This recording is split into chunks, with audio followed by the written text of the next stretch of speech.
Welcome to Dolphin Dive Daily, your go-to spot for everything Miami Dolphins.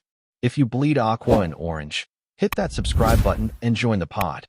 The Chris Grier era in Miami is finally reaching its breaking point, and it feels like the slowest, most painful car crash you've ever seen. For years, fans have debated whether he was truly the architect of the Dolphins' rise or just a passenger riding shotgun, while others tried to build a contender. Now, there's no debate left. The Dolphins sit in a situation where their biggest flaws, the cracks that have been forming for nearly a decade, are completely exposed for the world to see. And all of those flaws trace back to the same man, Chris Grier. His tenure has been built on missed opportunities, questionable draft picks, mismanaged contracts, and a roster that's never truly lived up to its potential. If you want to know why Miami hasn't taken that final step into true contention, the fingerprints are all over his decisions. It's almost poetic in a twisted way. The league is full of general managers who dream of finding that golden touch, that Midas touch where every draft pick and free agent signing turns into something special. Grier, on the other hand, feels like he has the exact opposite. Everything he touches eventually crumbles. And sure, there have been moments of excitement, moments where fans thought maybe this is finally turning around, but every single time, those highs came crashing down under the weight of bad decision-making. The story of Chris Grier is not one of bad luck, not one of a cursed franchise, but one of a man who has been given more chances than almost anyone in his position and has failed to capitalize. Let's just start with the secondary, because if you watch the Dolphins today, you'll notice how bad things have gotten on the back end of the defense. Miami's pass defense is a flat-out liability, and when you trace it back, it's not hard to see why. On the books for 2025, you've got Xavier Howard, who's not even in Miami anymore, counting nearly $16 million against the cap while suiting up for Indianapolis. You've got Jalen Ramsey, who was supposed to be the final piece in the puzzle, but now he's gone too, playing for the Steelers while still carrying almost $15 million in dead money.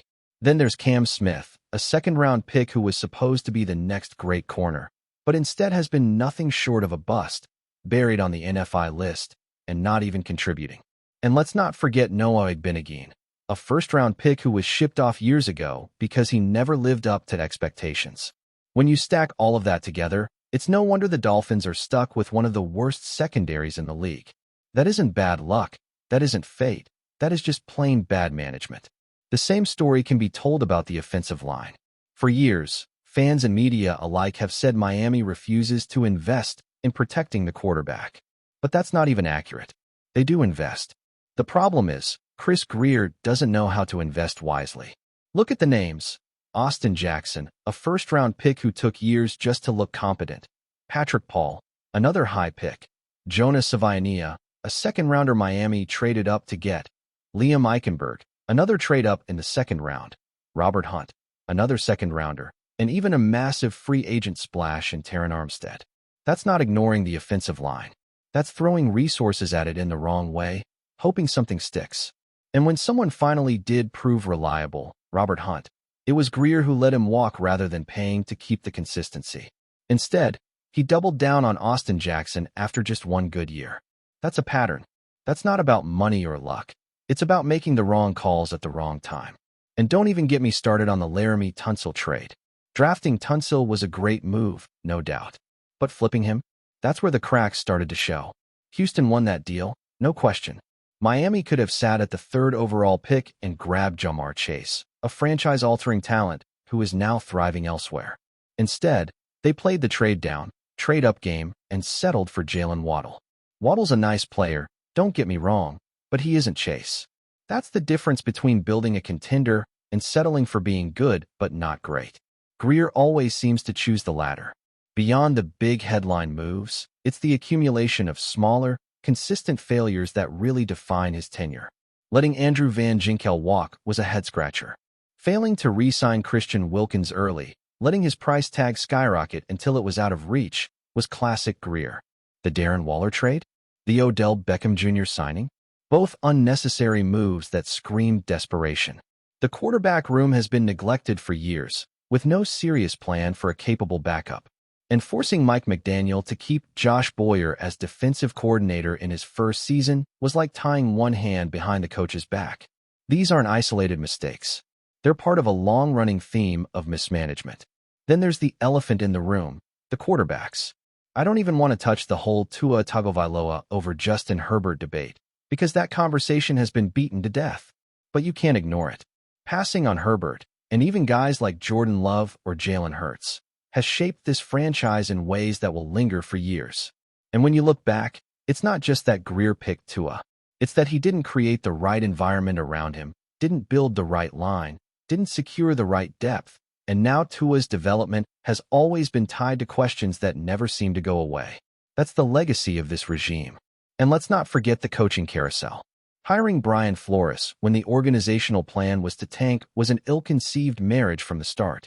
Flores didn't want to tank, clashed with the front office, and the entire situation blew up into one of the ugliest scandals in recent memory, with lawsuits, suspensions, and lost draft picks. That's not just a coaching issue. That's a leadership issue. And the man at the top of football operations was Chris Grier. His inability to align coaching hires with organizational strategy cost the Dolphins dearly. When you stack it all together, the picture becomes undeniable. Chris Grier has been with this organization for 25 years, with 9 of those as the general manager. In that time, the Dolphins have not won the division, have not won a playoff game, and have not established themselves as anything more than a team that flirts with relevance before ultimately collapsing. He's had chance after chance, draft after draft, coach after coach, and still the results are the same. At some point, you can't argue for patience anymore. At some point, the body of work speaks for itself. That time is now. Whether the Dolphins make the move during the season or wait until it's over, the end is near. You can't survive this long in the NFL with this track record and expect another reset, another chance to hire a coach, another offseason to try again. The well has run dry. The excuses are gone. The only path forward is a fresh start. Miami needs new leadership, a new vision, and a new direction. Chris Grier has had his time, and his time has run out. So when the inevitable announcement comes, when the Dolphins finally part ways with their longtime general manager, it won't be a shock. It will be a relief. Hey, chance to turn the page on an era defined by mediocrity and mistakes. A chance to finally build something sustainable, something worthy of the fans who have been waiting far too long. And to Chris Grier, well, we wish you the best in your future endeavors. But in Miami, it's over. Still with us? Then show some love. Hit that like button and let us know in the comments. What's your take on the Fins this week? Rumors, hot takes, and pure locker room drama have been swirling around the NFL for weeks, but nothing quite set the internet on fire like the latest from Tua Tagovailoa.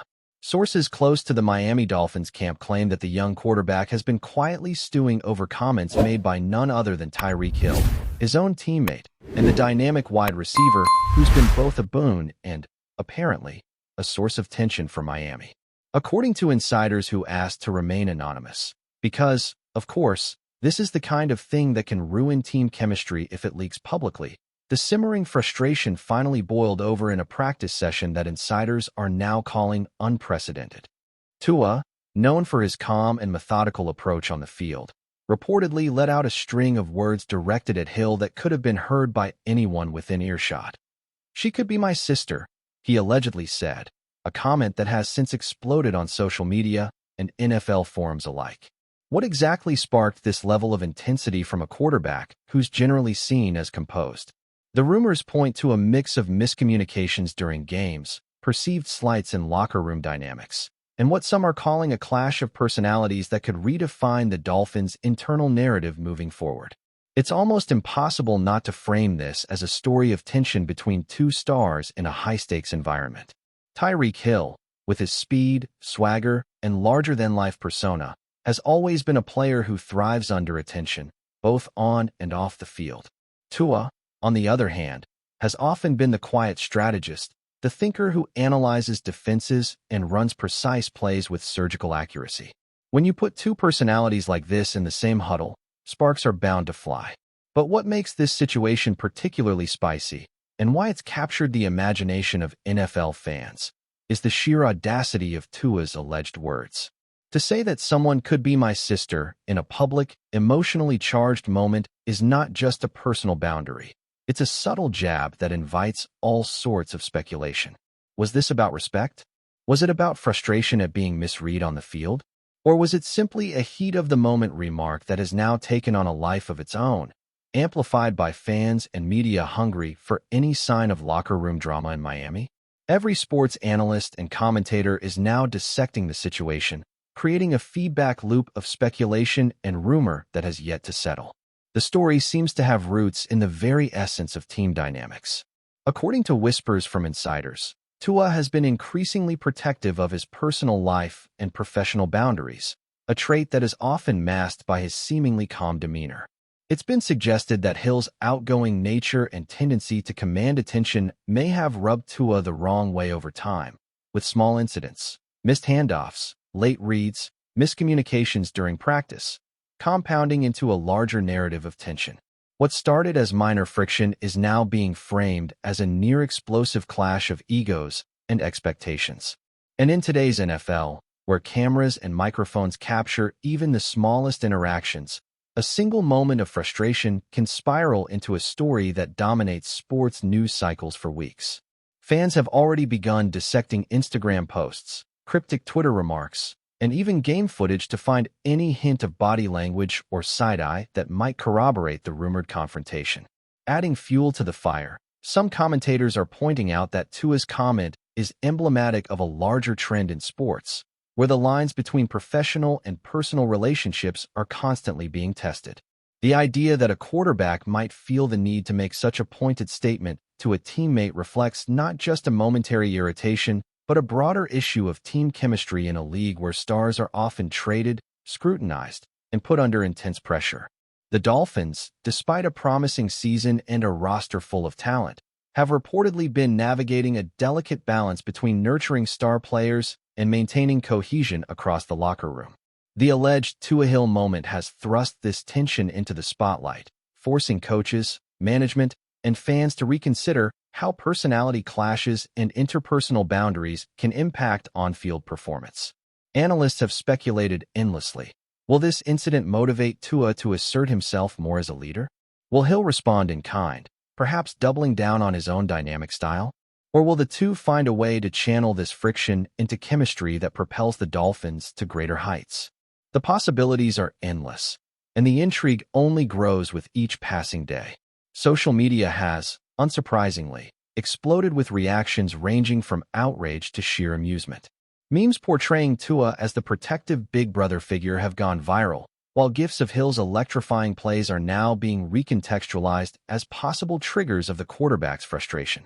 Every sports bar discussion, YouTube breakdown, and Twitter thread has turned into a speculative forum, dissecting tone, context, and even the possibility that the comment might have been misheard or misrepresented. Yet insiders insist that the words were indeed spoken, and the reverberations are being felt both within the Dolphins organization and across the league.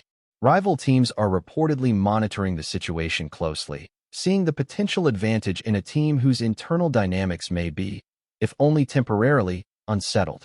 The NFL thrives on drama just as much as it thrives on stats, and this incident provides a rare peek into the human element behind the meticulously planned plays and high-octane athleticism. Interestingly, the alleged tension also opens a window into the personal dimensions of professional athletes. Tua, who has often been portrayed as measured, humble, and disciplined, now faces a narrative that challenges that perception. The idea that he would publicly, or semi-publicly, draw a line with a teammate hints at a side of him rarely seen in highlight reels or post-game interviews. Fans who once viewed him solely through the lens of his passing statistics or game-winning drives are now invited to consider his personality, his thresholds for respect, and his approach to interpersonal dynamics in one of the most competitive environments in professional sports. Meanwhile, Hill's response, or strategic silence, adds another layer of suspense. Will he acknowledge the comment, deflect it with charm, or let it simmer into the background as he continues to dominate on the field? The ambiguity keeps everyone guessing, and in the world of sports rumors, ambiguity is often more compelling than clarity. What makes this story even more captivating is how it intersects with ongoing narratives about star quarterback leadership in the NFL. Tua's position is already under scrutiny from fans, analysts, and even former players who weigh in on every pass attempt, decision under pressure, and sideline interaction. The incident with Hill, if true, adds a personal dimension to these professional critiques. It suggests that leadership is not just about throws and touchdowns, but also about managing personalities, negotiating respect, and setting boundaries in high-stress situations. The Dolphins, as a franchise, now face a dual challenge, leveraging the immense talent of both Tua and Hill while ensuring that personal dynamics don't undermine team objectives. Sources close to the team hint that internal meetings have become more focused on communication styles and emotional intelligence, signaling that management is acutely aware of the potential ripple effects from what, on the surface, may appear to be a fleeting locker room quarrel. As the NFL world digests this revelation, the speculation continues to grow in intensity. Every analyst, from seasoned commentators to YouTube vloggers, has taken a stance. Some argue that Tua's words were an isolated moment of frustration that will ultimately strengthen the team, while others insist that it represents a deeper issue of misaligned personalities that could surface again under pressure. Fans debate endlessly, creating viral polls and trending hashtags, some playful, some serious, all reflecting the magnetic pull of what has quickly become one of the most talked-about storylines of the season. Even casual viewers who may not follow every Dolphins game find themselves drawn into the narrative, fascinated by the human drama underlying the sport they watch primarily for touchdowns and spectacular plays. In essence, the alleged "could be my sister" moment has transcended the field. It's become a cultural touchstone for fans who revel in the intersection of talent, personality, and raw human emotion. Whether this tension ultimately leads to a breakout season for Tua, a redefined role for Hill, or simply a memorable anecdote in NFL lore, it's already cemented itself in the collective imagination of sports enthusiasts. Analysts continue to pore over practice footage, interviews, and offhand social media posts, dissecting body language and tone as if every blink, smile, and glance could hold the key to the truth. The Dolphins organization, meanwhile, is left to navigate these choppy waters, balancing the need for team unity with the undeniable star power of two of their most valuable players. Every pass attempt by Tua and every explosive run by Hill is now colored by the shadow of this rumored confrontation, giving fans a compelling narrative that will keep conversations alive well beyond the next Sunday's game. The rumor mill is spinning at full speed, and in a league where moments like this can define careers and captivate millions, it's clear that this is just the beginning of what could be one of the most intriguing storylines in recent NFL memory. That's a wrap for today's dive. If you're loving the content, share it with a fellow Dolphins fan, hit subscribe, and turn on notifications so you never miss a splash. Fins up.